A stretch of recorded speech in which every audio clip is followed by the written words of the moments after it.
6 months later, the line outside Le Petit Jardin stretched around the block. The old restaurant sign now had elegant gold lettering beneath it, where music meets cuisine. Inside, the space had been transformed. The main dining room now featured two grand pianos, their polished surfaces gleaming under crystal chandeliers. But the biggest change wasn't in the decor. It was in the atmosphere. Madeline moved through the room, still wearing her apron, but now it was custom designed with musical notes embroidered along the edges.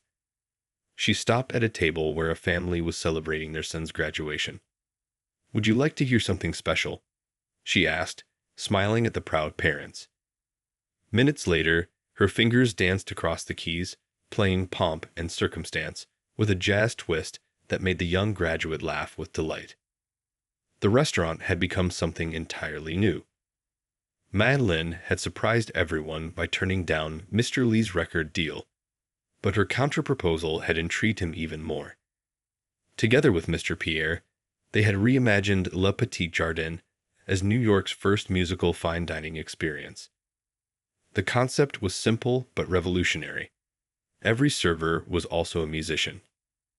"Table 12's anniversary couple is here," whispered Ming, a young violinist Madeline had hired.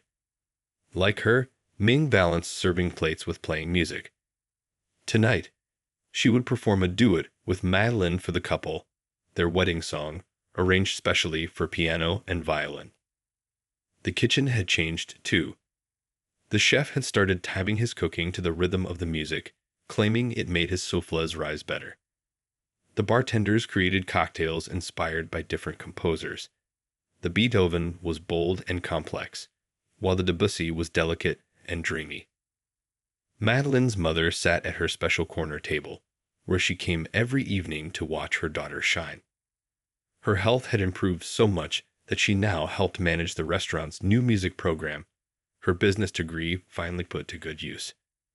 She beamed with pride as she watched Madeline switch effortlessly between taking orders and performing, no longer having to choose between her talents. Professor Wu had flown in from Shanghai last month to see what his former student had created. He'd wept openly when Mei Lin played a piece she'd composed herself, one that blended classical Chinese melodies with contemporary Western rhythms. "You've created more than music," he told her. "You've created a whole new way of experiencing it." The local music school now sent their students to Le Petit Jardin for inspiration. Young musicians learned that talent could find its voice in unexpected ways.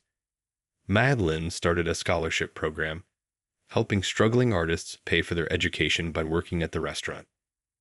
"Music finds its way," she often told them, sometimes through the kitchen door. Tonight was extra special. The restaurant was hosting its first open piano evening, where customers could sign up to play. A nervous 12-year-old girl approached the piano, her sheet music clutched tightly in her hands. Madeline adjusted the bench for her, whispering words of encouragement. As the girl began to play, mistakes and all, the entire restaurant fell silent, supporting her journey just as they had supported Madeline's. The evening news had called Le Petit Jardin a cultural phenomenon, but to Madeline, it was simply home. Every night brought new stories, new connections. A businessman who rediscovered his love for singing. A retired teacher who played clarinet between courses. A shy teenager who found the courage to perform in public for the first time.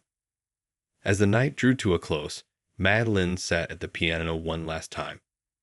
The cleaning staff paused their work, knowing what was coming. She played her signature piece, the one that told her story. It started with classical Chinese themes, moved through quiet, hesitant years, and bloomed into something uniquely beautiful. The melody spoke of choices made and dreams reshaped, of music that refused to be silenced, of a journey that led right back home. The last note faded away into the quiet restaurant. Tomorrow, they would do it all again. More music would bloom between courses, more stories would be shared, more dreams would find their way. Madeline looked around at her musical family, the servers with their hidden talents, the kitchen staff who hummed along, the regulars who knew every piece by heart. She had finally found her concert hall. It just happened to serve excellent French cuisine on the side. The business card sat on Madeleine's small kitchen table, its gold lettering catching the morning light. Golden Grove Records it read, with a handwritten note on the back. Tomorrow, 2 p.m. Let's talk about your future. The man who had left it, Mr. Lee, was one of the biggest names in classical music recording. He'd sat through 3 of her dinner services, watching how she moved between serving and playing, before making his approach. Her mother sat across from her, sipping green tea from her favorite cup. The hospital bracelet on her wrist was a reminder of their long journey, but her eyes were bright and clear now. Your father would have been so proud, she said softly, reaching across to squeeze Madeleine's hand. He always said your music would find its way back to you. Madeleine's phone buzzed again. Another message from Professor Wu in Shanghai. He'd sent a video of her last performance there, somehow preserved all these years. The world is ready for your return, he wrote. Your talent never left. It just took a different path. The morning sun streamed through her tiny apartment window, warming the pile of newspapers on the counter. Every local paper had covered her story by now. The waitress who conquered Manhattan's heart. One headline declared. Another read, From concert halls to dining halls and back again. A musical journey. Mr. Thompson had given her the day off to think about Mr. Lee's offer. The record deal was more than generous. World-class recording studios, international tours, magazine covers. Everything she had dreamed of as a young girl in Shanghai. Everything she had pushed aside when life took an unexpected turn. She walked to her window, looking out at the busy street below. The corner flower shop where she bought fresh daisies for her mother every Sunday. The coffee cart where Tommy, the vendor, always remembered her order. Green tea, 1 sugar, splash of honey. The small music store where she sometimes pressed her nose against the glass, admiring the grand pianos she could finally afford but wasn't sure she deserved. Her phone chimed with a text from Mr. Pierre, the restaurant owner. Whatever you decide, your place here is always secure. Some things are worth more than money. Attached was a photo taken by a customer, Madeleine at the piano, smiling as she played, her server's apron still tied around her waist. In the background, diners sat with eyes closed, lost in the music, their meals momentarily forgotten. She remembered last night's service.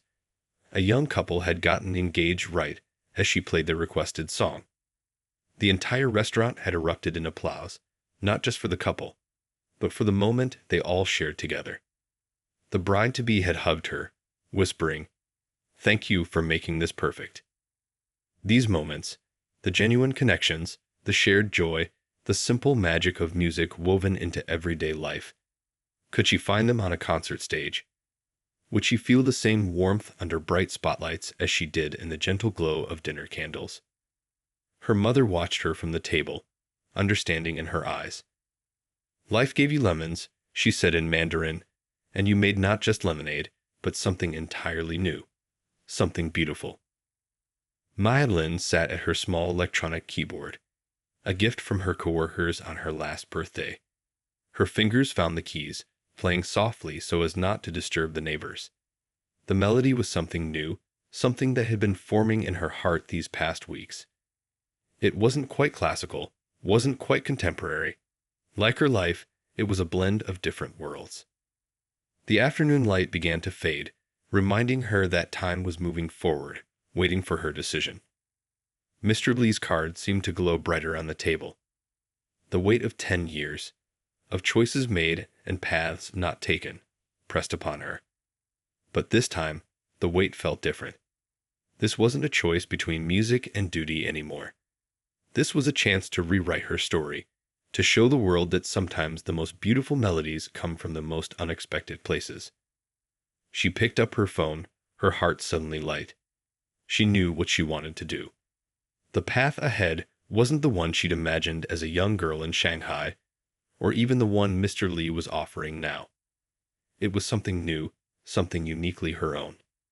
Like the best music, it would take everything she had learned, from both the concert hall and the dining room, and transform it into something no one had heard before. The autumn rain pattered against Le Petit Jardin's windows as Madeleine arranged fresh flowers for the dinner service. The restaurant was quiet, peaceful in these moments before opening. She hummed softly, her fingers moving in time with the melody in her head, when Mr. Thompson burst through the front door, waving a tablet.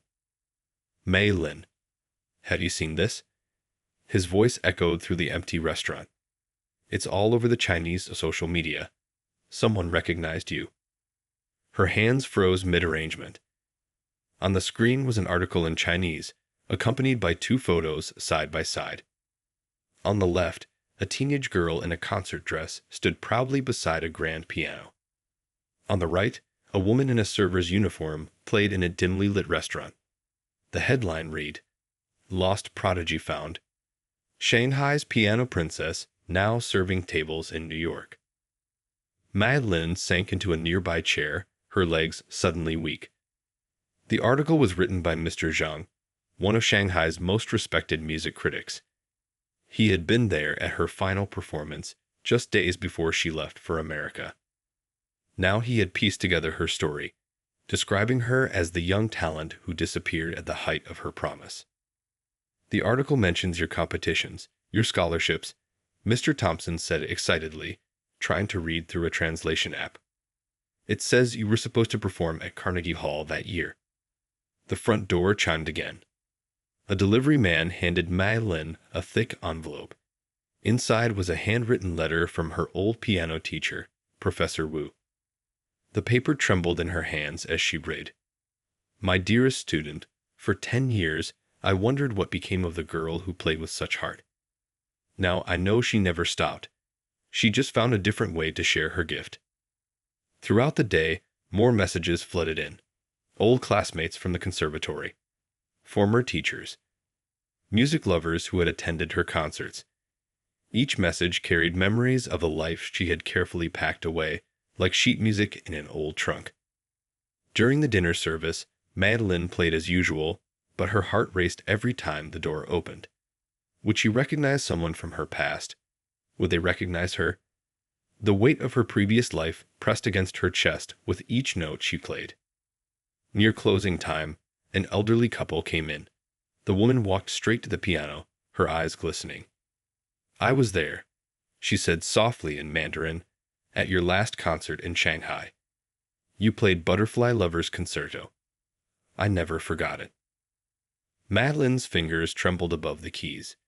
She hadn't played that piece since leaving China.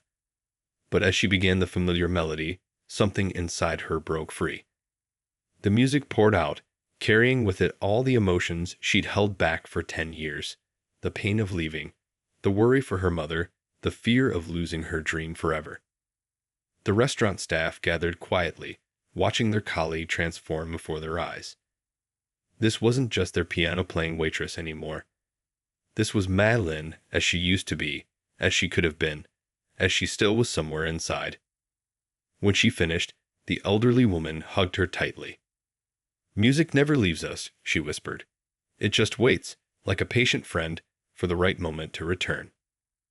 Later that night, after everyone had left, Madeleine sat alone at the piano. Her phone buzzed with notifications. More messages, more memories, more pieces of her past floating back like autumn leaves in the wind. But instead of feeling overwhelmed, she felt strangely peaceful. She pulled out her mother's latest medical report from her bag. The treatments were working. Her condition was stable. For the first time in 10 years, Madeleine allowed herself to think about what this meant. She looked at her hands. They had carried countless plates, poured thousands of drinks, and somehow, through it all, they had never forgotten how to make music. The rain had stopped outside. Through the window, she could see the city lights reflecting in the wet streets, creating patterns like dancing notes on a page. Tomorrow, more people would come looking for the lost prodigy. Tomorrow, she would have to decide how to bridge her past and present. But tonight, in the quiet restaurant that had become her second home, Madeleine simply played. not as the Shanghai prodigy or the Manhattan waitress, but as herself, finally whole again. Word spread through Manhattan's elite circles like wildfire. Within days, Le Petit Jardin's reservation requests doubled, then tripled. People weren't just calling to book tables anymore. They were calling to ask if the piano waitress would be playing that night. Mai Lin tried to keep her routine as normal as possible. She still arrived early each morning to help set up, still carried plates with careful precision, still remembered every regular customer's preferences. But now, between serving courses, she would sit at the piano and play. The music flowed naturally into the rhythm of restaurant life, like it had always belonged there. One Tuesday evening, while clearing a table, she found a napkin with a note scribbled on it. Your Debussy brought tears to my eyes. Thank you for making my anniversary dinner unforgettable. Beside it lay a $500 tip. Mai Lin carefully folded the napkin and tucked it into her apron pocket, next to 5 other similar notes she'd received that week. The restaurant's atmosphere had changed. Regular customers who once rushed through their meals now lingered, ordering extra courses just to hear another piece. Business people who usually talked loudly on phones now sat in peaceful silence, letting the music wash over them. Mai Lin noticed how strangers at different tables would exchange knowing smiles when she began to play, united by the shared experience. Table 12 wants to know if you take requests. A young server whispered one evening, slightly out of breath from running back and forth. Mai Lin looked over to see a family celebrating their daughter's graduation. The girl, barely 18, clutched a college acceptance letter and looked at Mai Lin with hopeful eyes. What would they like to hear? Mai Lin asked, already untying her apron. The daughter's a ballet dancer. They're wondering if you know anything from Swan Lake. Minutes later, the familiar notes of Tchaikovsky filled the dining room. The young graduate's face lit up, and her mother wiped away tears as Mai Lin played the piece that had accompanied countless ballet practices and recitals. This was happening more and more. Music becoming a bridge between her life and the lives of others, creating moments that went beyond just dinner service. Someone posted a video online, then another. Soon, shaky phone footage of Mai Lin transitioning seamlessly between taking orders and playing Chopin started appearing everywhere. Local news stations called the restaurant daily, asking for interviews. Food critics who came to review the cuisine ended up writing about the music instead. Had you seen this? Mr. Thompson asked one morning, holding up his tablet. The headline read, Manhattan's Musical Mystery, the waitress who makes weather-worn New Yorkers cry. Below was a grainy photo of Mai Lin at the piano, still in her server's uniform, her face partly hidden as she bent over the keys. The comment sections under these videos filled with stories. A grieving widow who found comfort in Mai Lin's rendition of Beethoven's For Elise. A stressed-out stockbroker who now came every Wednesday to find peace in her playing. A young piano student who secretly recorded her technique to study at home. But Mai Lin's favorite moments were the quiet ones. Like when she played soft jazz during the late afternoon lull, and the kitchen staff would hum along while prepping for dinner service. Or when elderly Mr. Wu, who dined alone every Sunday, would close his eyes and smile, transported back to his youth in Beijing through her traditional Chinese pieces. The owner of Le Petit Jardin, a practical businessman named Mr. Pierre, noticed something else too. The wine sales had gone up. People ordered more bottles to extend their time at their tables. Dessert orders doubled. The waiting staff reported higher tips than ever before. What had started as an emergency solution had transformed into something magical. One evening, as Mai Lin cleared the last table, she found another note. Your music reminded me why I fell in love with New York, because beautiful surprises still happen here when you least expect them. She smiled, adding it to her growing collection. Tomorrow, she would do it all again. Serve, play, connect, share. The only difference was that now, finally, she could be her whole self, one note and one table at a time. The evening at Le Petit Jardin started like any other Friday night. Madeline expertly navigated the packed dining room, her steps quick but graceful as she delivered steaming plates of coq au vin and perfectly seared scallops. The restaurant hummed with the cheerful noise of clinking glasses and animated conversations. Through the kitchen's swinging doors, she caught fragments of worried whispers. Mr. Thompson, usually composed and confident, paced back and forth while speaking urgently into his phone. Something was wrong. The restaurant's regular pianist, Mr. Chen, no relation to Madeline, always arrived precisely at 6:30 p.m. The antique clock on the wall now showed 7:15. "What do you mean you're in the emergency room?"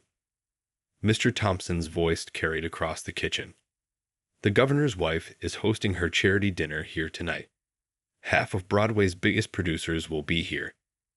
He ran his fingers through his graying hair, a gesture Madeline had learned meant serious trouble. Madeline's heart skipped a beat. She'd seen the private dining room being prepared all afternoon. Fresh orchids, fine china, and champagne glasses that sparkled like diamonds. The baby grand piano, freshly polished, waited silently in the corner. It seemed to catch her eye every time she passed, like an old friend trying to get her attention. Through the dining room windows, she spotted several black town cars pulling up to the curb. A woman in a stunning blue evening gown stepped out, followed by men in crisp tuxedos. Madeline recognized some faces from magazine covers and newspaper articles. People who could change lives with a single decision. "Everyone, gather round." Mr. Thompson called the staff together, his voice strained. "Mr. Chen is in the hospital. Nothing serious, but he can't make it. The private event starts in 15 minutes, and we have no pianist." He looked at his team desperately. "Does anyone, and I mean anyone, know how to play? Even just basic background music would help." The staff exchanged glances. Some shook their heads, others stared at their shoes. Madeline felt her pulse quicken. Her fingers, as if moving on their own, brushed against her apron. 10 years of silence. 10 years of keeping her past locked away like sheet music in an old trunk. In the dining room, she could hear the guests arriving. Ladies laughed politely, wine glasses clinked, and chairs scraped against the hardwood floor. The absence of piano music left a noticeable void in the atmosphere. "I might be able to help." Madeline's voice was barely above a whisper, but in the kitchen's tense silence, it carried like a bell's clear ring. Everyone turned to look at her. She'd never volunteered information about herself before, content to be known as the quiet, reliable server. Mr. Thompson blinked in surprise. "You play piano?" Madeline nodded slowly. "I used to, in Shanghai." She didn't mention the concerts, the competitions, the years of training. How could she explain that music had once been her entire world? "Used to. How long ago are we talking about?" Mr. Thompson's eyes darted nervously to the dining room, where more guests were arriving. 10 years, Madeline admitted. She could feel doubt creeping into Mr. Thompson's expression. "But I can show you. Just give me a chance." The kitchen fell silent. Even the sous chefs stopped their cooking to watch. Mr. Thompson looked at his watch, then at the dining room, then back at Madeline. She could see him weighing his options: trust the quiet waitress who claimed she could play, or face an evening of awkward silence at the governor's wife's charity dinner. 5 minutes, he finally said, pulling out his keys. "You have 5 minutes to prove you can handle this. If not, we'll figure something else out." He gestured toward the dining room, where the baby grand piano waited, its lid already raised in anticipation of music that was supposed to fill the evening air. Madeline untied her apron with trembling fingers. As she folded it carefully and placed it on a nearby shelf, memories flooded back. The feel of keys under her fingers, the way time seemed to stop when she played, the pure joy of losing herself in music. Taking a deep breath, she stepped out of the kitchen and toward the piano that had watched her serve tables for 3 years, never knowing who she really was. The evening at Le Petit Jardin started like any other Friday night. Madeleine expertly navigated the packed dining room, her steps quick but graceful as she delivered steaming plates of coq au vin and perfectly seared scallops. The restaurant hummed with the cheerful noise of clinking glasses and animated conversations.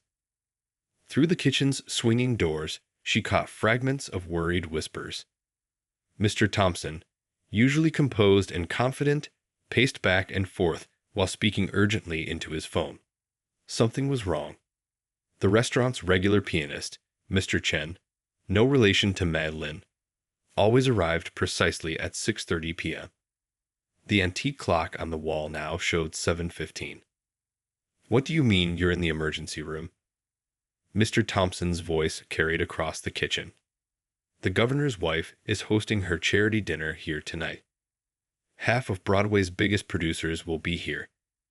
He ran his fingers through his graying hair, a gesture Madeleine had learned meant serious trouble. Madeleine's heart skipped a beat.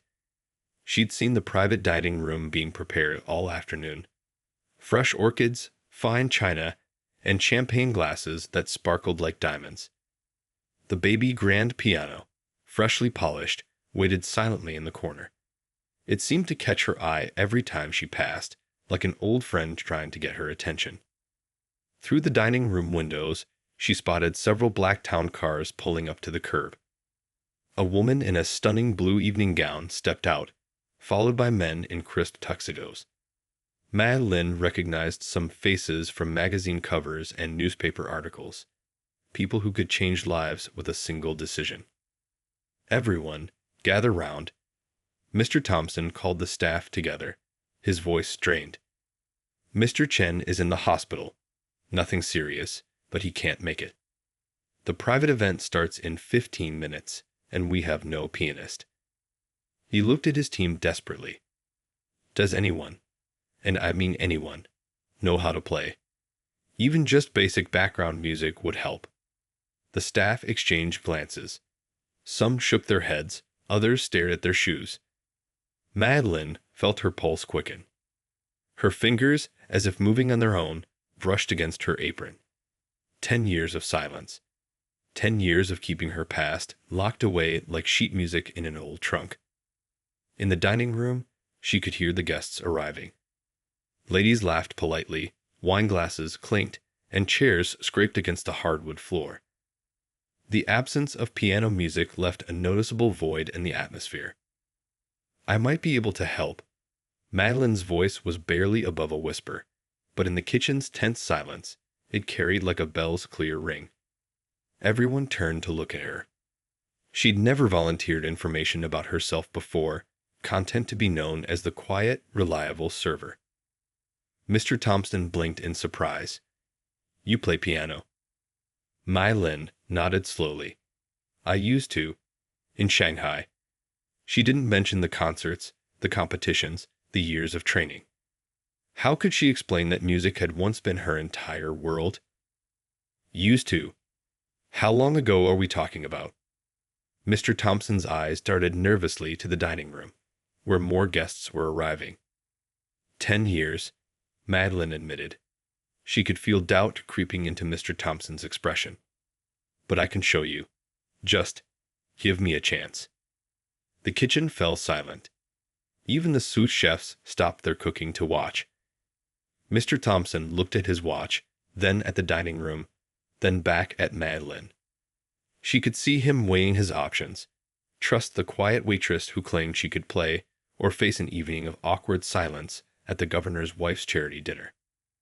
5 minutes, he finally said, pulling out his keys.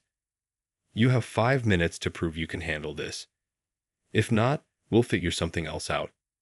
He gestured toward the dining room, where the baby grand piano waited, its lid already raised in anticipation of music that was supposed to fill the evening air. Madeleine untied her apron with trembling fingers. As she folded it carefully and placed it on a nearby shelf, memories flooded back. The feel of keys under her fingers, the way time seemed to stop when she played, the pure joy of losing herself in music. Taking a deep breath, she stepped out of the kitchen and toward the piano that had watched her serve tables for 3 years, never knowing who she really was. The morning sun peeked through the tall windows of Le Petit Jardin, casting long shadows across the pristine white tablecloths. Madeleine adjusted her black apron for the 10th time that morning, a habit she developed over her 3 years working at this upscale French restaurant in Manhattan. The gentle clink of silverware being arranged filled the air as she prepared her section for another busy day. Table 7 needs fresh flowers, she reminded herself quietly, hurrying to the restaurant's small storage room where fresh roses were delivered daily. The scent of coffee brewing in the kitchen mixed with the sweet aroma of freshly baked croissants, creating that familiar morning atmosphere she'd grown to love. What her coworkers saw was a quiet, efficient server who could balance 5 plates at once and remember complex orders without writing them down. They knew her as the girl who never complained during double shifts and always helped others when the restaurant got slammed. But none of them knew about the calluses on her fingers, not from carrying plates, but from years of pressing piano keys. 10 years ago, Madeleine's fingers danced across grand pianos in Shanghai's most prestigious concert halls. She was the pride of the Shanghai Music Conservatory, destined for international stages. Her instructor had called her the next Lang Lang, a comparison that made her both proud and nervous. But life had other plans. The phone call came during a rehearsal for her biggest concert yet. Her mother had collapsed at work in New York, where she'd moved 2 years earlier for better job opportunities. The doctors used words like chronic and long-term care.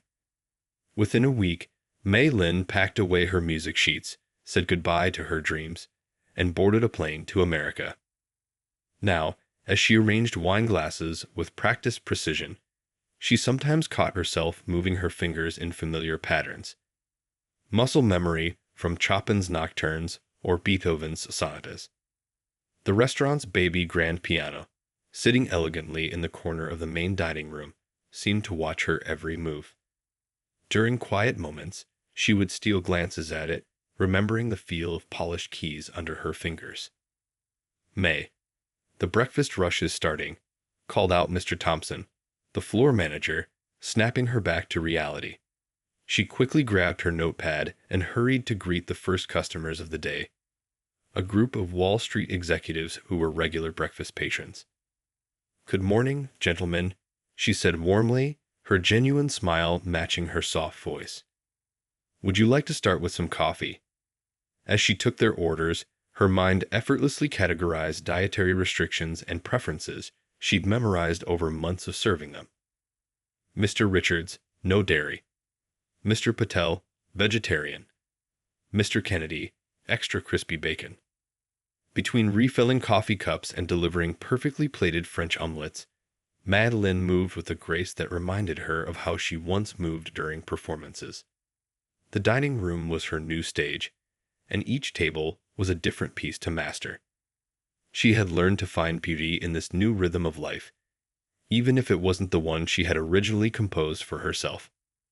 The morning light grew stronger, and the breakfast crowd thinned out. As Madeleine wiped down tables and reset places for lunch service, the piano in the corner caught the sunlight, its polished surface gleaming like a mirror. For a brief moment, she saw her reflection and remembered the young girl in Shanghai who used to practice until her fingers ached. That girl was still there, hidden beneath the apron and the customer service smile, waiting for her moment to play again.